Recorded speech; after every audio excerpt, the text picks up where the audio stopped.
Tokyolive Endoscopy 1.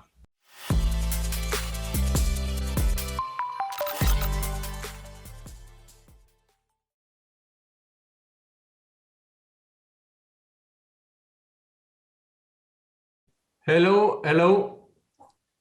My name is Horst Neuhaus. It's a great pleasure for me to participate in this outstanding Endoscopy 1 conference and to moderate this session. It's a great pleasure for me to introduce Professor Jacques Deviere. He's head of the Department of Gastroenterology, Hepatopancreatology and Digestive Oncology at the Erasmus Hospital in Brussels. He's full professor of the Université Libre de Bruxelles, and he's director of the Laboratory of Experimental Gastroenterology of the Free University of Brussels. As we all know, Jacques Deviere is a superb endoscopist in many areas, in particular in therapeutic interventions and biliopancreatic and bariatric procedures. He's extremely innovative, and his group introduced a variety of new technologies. In addition, he is an outstanding researcher in many areas of therapeutic endoscopy, EUS, but also hepatology and oncology, and he published 497 papers. He's an editorial consultant of many highly ranked journals, and is member of many scientific societies. And in this context, he had been president of the ESGE from 2006 to 2008. He's an excellent teacher involved in many projects, and in particular, he has been director of the organizing committee of the yearly Gastroenterology and Endotherapy European Workshop, the GEW, in Brussels since 1999. So the workshop has the longest history of any workshops in Europe. And he is particularly now predisposed to talk about role and limitations of ERCP in the diagnosis and treatment of Klatskin tumors. Jacques, it's a pleasure for me also to introduce you as my friend. Please. So thank you very much, Horst. It's really the pleasure for me to be introduced by a close friend like you. And I thank you for the very kind introduction, as well as I thank Haru Inoue for the invitation. So we will have another look on the role and limitation of ERCP in diagnosis and treatment of ileum tumor. Of course, ERCP may play a role sometimes in diagnosis, especially in differential between benign and malignant stricture. It has a role sometimes in the perioperative management, sometimes during neoadjuvant therapy, even if it's less prominent in ileum tumor. The major role of ERCP is in palliation, like doing plumbing as well as we can. And more, these patients are submitted to adjuvant therapy and palliative chemotherapy, which prolong their survival, the quality of life, with a quality of life, but which requires additional plumbing modalities. When we speak about the tumor at the ileum, those who are potential candidates for surgery are the cholangiocarcinoma, but we have many other lesions which can affect the ileum, which are metastatic, for which palliation will be the main purpose, as well as some undetermined stricture, which are sometimes a matter of concern because we have to make a differential diagnosis. The usual first line evaluation is made by CT scan, by MRI, by MRCP with diffusion imaging in order to evaluate the extension, the vascular involvement, as well as a volumetry in order to know whether or not the patient is a candidate for surgery. So endoscopy has no role, ERCP has no role in the black and white imaging of these patients for initial staging. And in addition, now we have EUS, which has become the gold standard for tissue diagnosis when there is a visible mass. This is not always the case in the squaring cholangiocarcinoma, but when we need, and we need that quite often when we have any doubt about the diagnosis, especially in cholangiocarcinoma, EUS has become the first line way of tissue sampling, especially with the development of FNB needles, which have brought the accuracy of EUS up to around 90%, and which for the future, and this is important to keep in mind, provide also enough material for molecular profiling and so on, which will be a step toward personalized medicine and precision medicine in order to further improve the adjuvant therapy to these patients. Sometimes, however, the hilum is an area which is difficult to reach, especially even with the side viewing EUS scope. So there are other endoscopes like the forward viewing endoscope, which are available and which may be extremely useful when you have to target a lesion which is located at the hilum and not visible with a side viewing endoscope. This is the forward viewing EUS scope, which is commercialized by Olympus. The main problem we may have, and the main reason for which some patients are operated without having a malignant structure, are those patients who have a benign lesion mimicking a cholangiocarcinoma. Primary sclerosing cholangitis is one of them. But this is associated with IBD. We have some standard, it has a risk of cholangiocarcinoma. But the other one which has to be looked at is the IgG4 autoimmune cholangitis. And this is just an example of a patient in whom we did this mistake. So a young woman presenting with a lesion which was really like a type 1 cholangiocarcinoma, brushing, biopsy were negative, but of course there was the environment of this young lady. The surgeon, there was a pressure from the surgeon. This lady was perfectly operable. Finally, she had a resection with an anastomose at the level of the hilum, but unfortunately, you see that it was an IgG4 autoimmune cholangitis, which was a little bit atypical, but keep that in mind.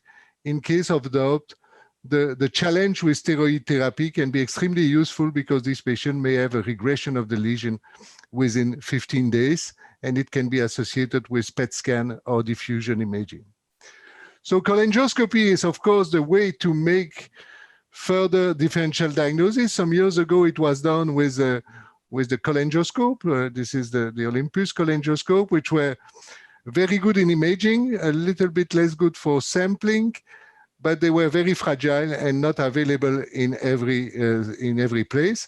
Now the thing have dramatically changed. I think that you will have another lecture in this meeting on this topic with the availability of single-use cholangioscopy, which allows you to visualize the lesion and to make a biopsy under direct control, as well as to have an evaluation of the aspect of the lesion. In this case, it's a benign lesion, you see, but you can really target biopsies directly under visual control, and it dramatically increases the specificity and the sensitivity of this diagnosis, probably more the sensitivity than the specificity. So coming back to the main role of ERCP in hilar tumor, which is the drainage of hilar obstruction, when we look at the four group of lesions that we have potentially affecting the hilum, the role of ERCP, endoscopic retrograde biliary drainage, is of course the main role, the palliation for unresectable tumor after workup and clear diagnosis. In perioperative settings is the contralateral drainage before extended hepatectomy with a portal embolization on the site, which will be resected in order to promote the hypertrophy of the lobe. And of course, there is an indication for the prevention of cholangitis after intraductal tissue sampling, when we need to do that, even in a patient who is still candidate for surgery. So you know the classification of bismuth, which makes the difference, the classification of this tumor in 4 grades. The type 1 and type 2 are most often candidate for surgery. Most of these tumors, when we speak about cholangiocarcinoma, of course, not metastasis, they are candidate for surgery, and they can be resected either by a local resection or by an extended hepatectomy. Type 3 and type 4, definitively type 3, are much more difficult to resect or non-resectable. And in fact, these are the patients that we face in the majority of the case for palliation. So this is usually when we have a multidisciplinary team, the question that we ask ourselves together with the surgeon: what about the resectability? We also already spoke about the need for histological confirmation, as well as the need for preoperative drainage. For preoperative drainage, I told you about some indication, but preoperative drainage should not be considered as a routine when there is no need for preoperative drainage. And when we have a diagnosis by other way, you see that the systematic preoperative drainage dramatically increase the postoperative morbidity as well as the infection morbidity. So the access by ERCP in this patient with a selective biliary drainage, as I told you, this is for extended resection and contralateral portal embolization.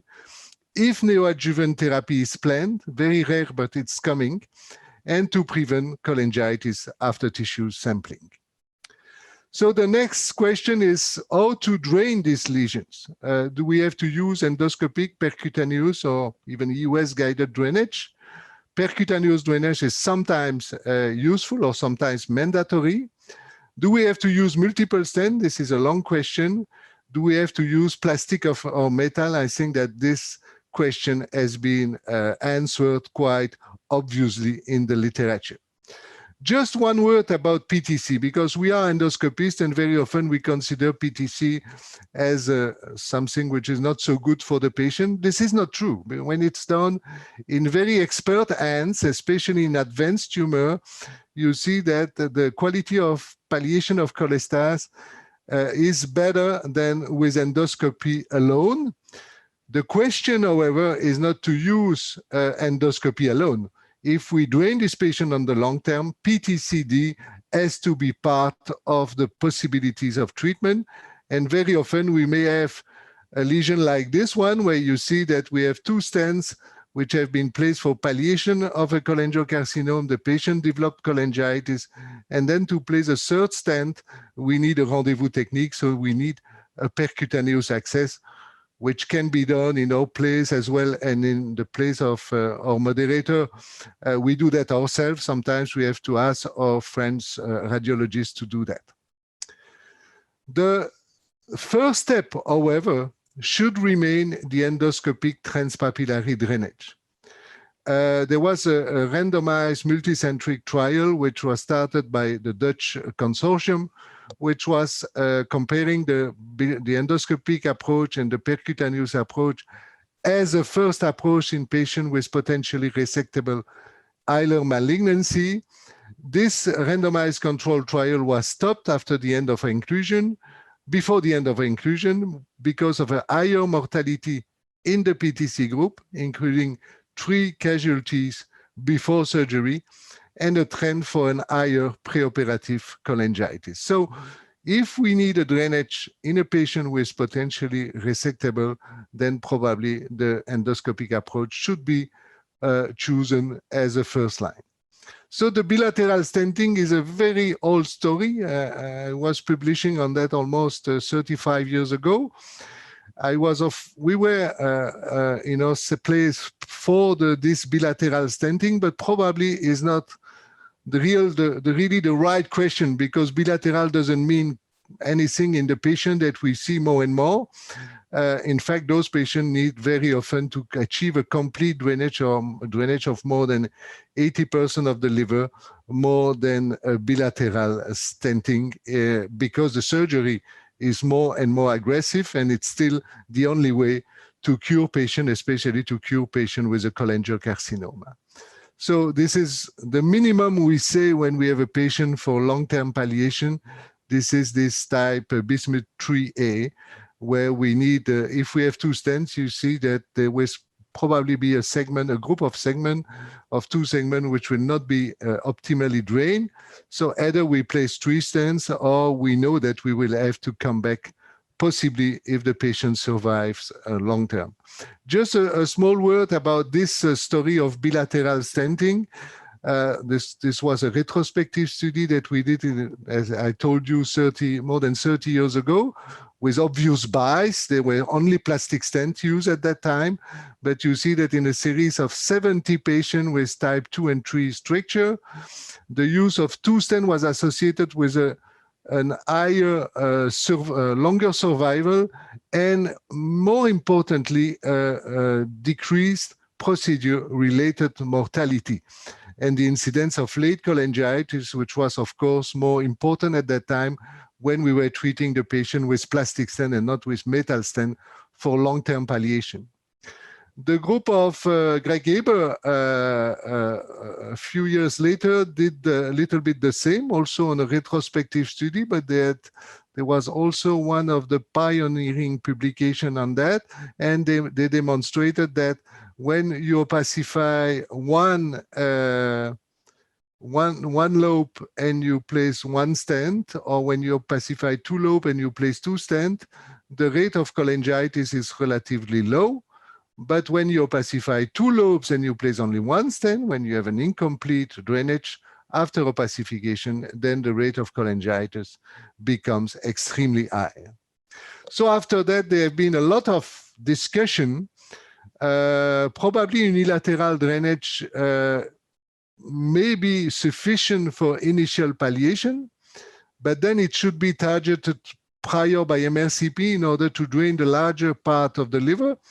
And we have to know that, for example, if we place a metal stent in 1 lobe, we will make the further drainage more difficult, because it will become quite difficult to place a second stent by endoscopy. So we will have use a percutaneous approach, or more recently an EUS guided approach.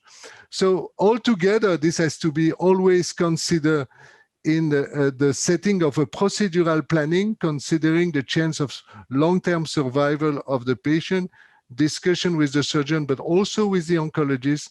And this is the reason why I think that definitively those patients with ileum malignancy should be treated in referral centers. So when we look at the drainage effectiveness and the possibility to palliate jaundice, which is becoming more and more important with chemotherapy, this was an interesting study which has shown that, and this is really the minimal threshold, when you have less than 50% of the liver which is drained, then this is the drainage effectiveness, the rate of cholangitis is definitively not acceptable. So draining less than 50% in this patient is definitively not acceptable, and it also impacts the survival of these patients. So what should we use for long-term palliation? I think that there the answer is quite clear. Self-expandable metal stent, uncovered stent are superior to plastic stent. I insist on uncovered because if you place a covered stent in an ileum, you will have an experimental model of cholangitis with the development of a cholangitis on the other lobe. So never use covered stent. But the uncovered metal stent have less stent dysfunction, less reintervention, less therapeutic failure, and they are definitively cost-effective. This has been shown in multiple meta-analyses, but also in individual randomized controlled trial. This is one of the first one where you see that there is a dramatic difference in the successful drainage, the successful decrease of bilirubin for more than 50%, as well as a significant impact on survival. So the plastic stent, as well as the covered self-expandable stent, have no place in long-term palliation of patients having an ileum tumor.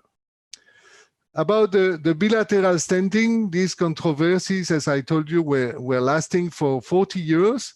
There's been some years ago a randomized control trial comparing with metal stent bilateral versus unilateral placement of metal stent. I already told you about my doubt about the real meaning of bilateral, but nevertheless, you see that with bilateral stenting, the stent patency, which represent in fact the persistent decrease of bilirubin, was highly significantly improved, as well as trend FP053 for longer survival in those patients. So at least the using bilateral S self-expandable stent has a similar success rate, but the bilateral drainage results in fewer intervention and more durable palliation of jaundice in patients with inoperable high-grade hilar stenosis, malignant hilar stenosis.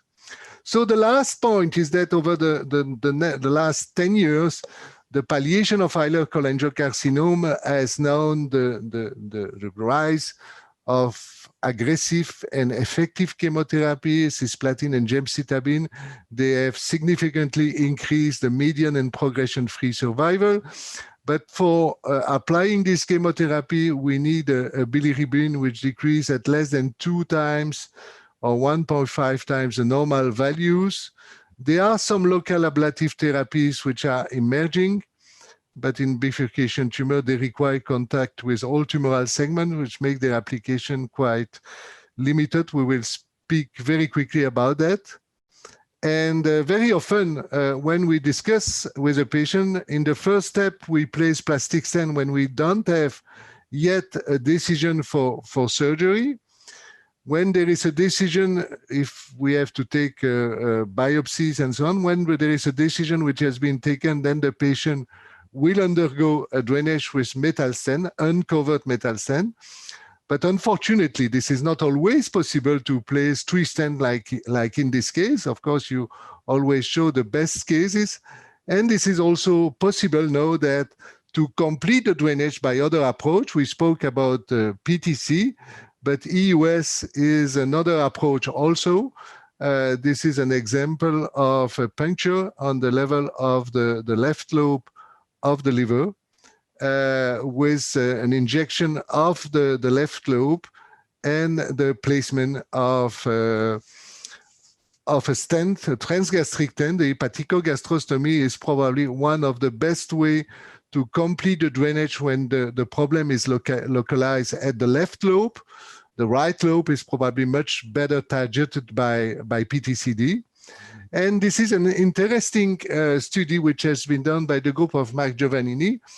They are working in a referral cancer center. They have all the techniques available. And their purpose was to offer a maximal drainage because those patients are offered a very aggressive chemotherapy. And they observed that 92% of patients who had more than 70% of the liver drain have been able to receive chemotherapy.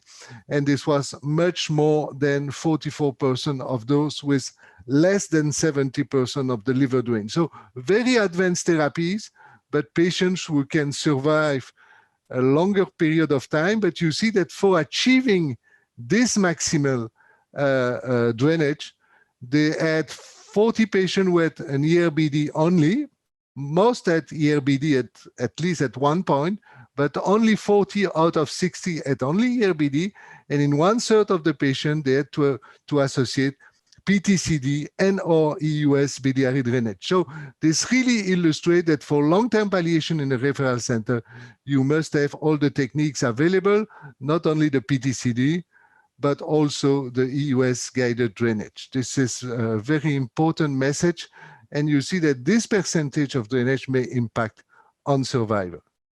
So one word about local tumor ablation. The first studies on local tumor ablation in cholangiocarcinoma were done with photodynamic therapy. The first study by Marianne Ortner was showing a dramatic change in survival. It has been a little bit criticized because of the very poor outcome of the control group. Another study was published a few years later, also with PDT, but they targeted a very small group of patients with the sclerosing variant without lymph node metastasis, which means that these are operable patients. So that's another point. Or the superficial spreading time, again, were resectable tumor, and probably the group which is the most interesting are those patients with a residual tumor after surgery or after neoadjuvant therapy. So on this small randomized, they concluded that PDT should be standard of care, at least in this very small niche of patients. And indeed, it improved both survival and stent patency. Nevertheless, PDT not really took off, probably because of potential complications like photosensibilization, also the cost of the material. And radiofrequency ablation has been promoted a little bit, probably promoted a little bit too much, in my opinion. The problem with radiofrequency ablation is that it requires contact with all affected ducts, which is quite not easy to do. The current studies, which are many are coming from Asia, very often exclude ILOM type 3 or 4.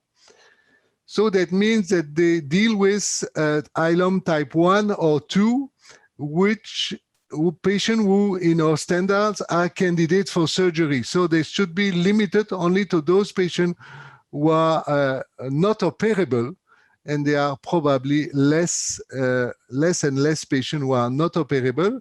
So this is what is called the ABIP radiofrequency ablation device. There is also other one which are available from Korean companies. So you see in this case, it's applied just below the hilum, probably in a type 1 tumor. So they have observed when they combine the stent, the metal stent and radiofrequency ablation, that the patency of the stent group is increased. This is interesting. Also, they observed a trend towards better survival in the group which had the radiofrequency combined with stenting. However, as you see, it remains, of course, a palliative treatment, and there is no cure or no possibility of cure for these patients.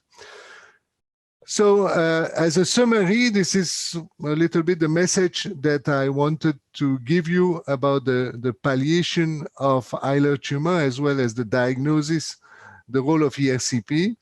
So hilar tumor must be taken in charge in referral centers. This is really something that we should insist every time. The pre-therapeutic plan is really mandatory. Also to know if we have the resource to offer all the techniques which are necessary in a patient. That can go from the cholangioscopy to the EUS guided biliary drainage. The ERCP is the preferred route for initial drainage. We should never use, of course, a metal stent for a patient who is a potential candidate for resection. Surgery is still the only way to cure this patient. So we need to be sure about malignancy before to use a fully covered stent, especially in patients suspected of cholangiocarcinoma. Metal stents are definitively better than plastic stents for long-term palliation. The incomplete biliary drainage is the major risk factor for cholangitis, and it affects outcome, also on the long term. The MRCP guided unilateral stenting with a metal stent is effective as a first-line approach, but on the whole outcome, the whole way of the patient, therapeutic way of the patient, it renders further drainage completion more difficult, and this drainage completion will become necessary if the patient survives at the midterm. The drainage of all injected duct is needed. Bilateral is most often mandatory. More is very often needed for adjuvant therapy, and probably will become even more needed with the new personalized therapy. And of course, ERCP is not the only technique, and it's just part of the access to the bile duct, which also include PTCD and EUS biliary drainage, which are part of the overall management. So thank you very much for your attention. Yeah, thank you very much, Jacques, for your excellent presentation on a quite challenging subject, because as you showed, the level of evidence for the various type of interventions is low, because it's a rare disease and we have a lot of variations of the tumor stages. And therefore, it's very difficult to perform randomized control trials. Now we still have time for some questions, and coming back to the diagnostic approach, if a patient is a jaundice patient is referred and you emphasize CT scan and MRCP are very important for further planning. Now, if these imaging findings are very suggestive for hilar cholangiocarcinoma, in a stage that is potentially resectable, do we need tissue acquisition? You mentioned that surgeons sometimes pushing directly to proceed to curative resection instead of increasing the risk with cholangitis by further diagnostic interventions. So I think that it's a very important point. And the example I showed with a young woman coming with an image of cholangiocarcinoma, we are not sure that we want to do even an ERCP. In this case, we did one, but in this case, then if we do an ERCP, I think it should be immediately combined with a cholangioscopy. But there are indeed some cases where you know that whatever the answer, the answer in terms of tissue diagnosis, if the answer is benign, the patient will be operated on, because in the multidisciplinary team, we will not take the risk of waiting another 2 months for the progression of the tumor if the US doesn't show a real mass, if the US is negative, if everything is negative. So that's really a problem. The major mistake that we may do there in terms of diagnosis is to make a diagnosis of autoimmune for cholangiocarcinoma for an autoimmune cholangitis. So one thing that we cannot have a tissue diagnosis, or we don't have a tissue diagnosis, and we have any doubt, of course, we can immediately do a challenge with corticoids. And I must say that we still operate some patients without definitive diagnosis, especially the very young patient in whom we are really in trouble to get a diagnosis, where there is a relative evidence that this is a cancer, when even the cholangioscopy can fail. And the surgeons are pushing, because when they have to do, for example, an extended right hepatectomy, they cannot wait for the progression of the tumor.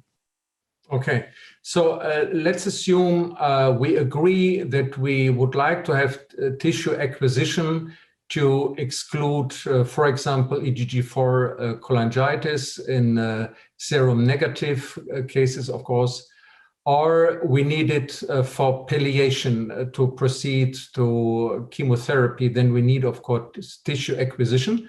You emphasized once we see a tumor, then EUS-guided tissue acquisition, FNA, would be obviously the procedure of choice. But there are ongoing discussions of the risk of seeding of tumor cells when we puncture the hilum. That's a point. So I think that when a patient is suspected to be a patient for palliation, and we need a sampling for performing the chemotherapy, then I think the US is still a very first line.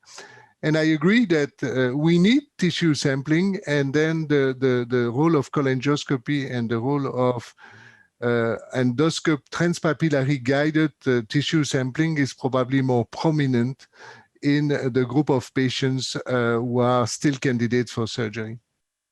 And you showed nice images of cholangioscopy, and you also emphasized the improvement of the technology. So what would you recommend to our participants? We have a patient with a suspicion of hilar cholangiocarcinoma. Should we always start with cholangioscopy and take biopsies under direct vision, or only in case of failure of conventional techniques, brushing and biopsying under fluoroscopy?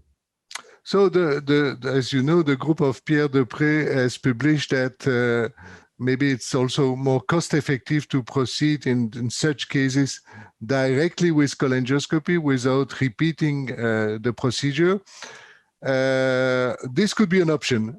This is still not the option that we do, but we could change our mind. I don't know, maybe you can tell what is your routine now in this patient? Do you go directly with cholangioscopy? Yes, in the meantime, we do so. So depending on the MRCP findings, we minimize contrast injection because it's no longer needed, only because we know the anatomy from MRCP, and then we directly start with cholangioscopy and take biopsies from the most suspicious areas. So I think that this is probably the way to go, and frankly speaking, the reason why we do not do that is not that we are not convinced that it would be the way to go. It's probably still a problem in our country about reimbursement of the single-use cholangioscopy, which is not completely taken in charge by the Social Security, and which is affected to the hospital. So the hospital management is not very keen seeing us using too many of these devices. But this is a local problem, and probably it will be solved with the growing evidence that cholangioscopy, especially in patients who are potential candidates for surgery, and I agree on that, is probably the way to go.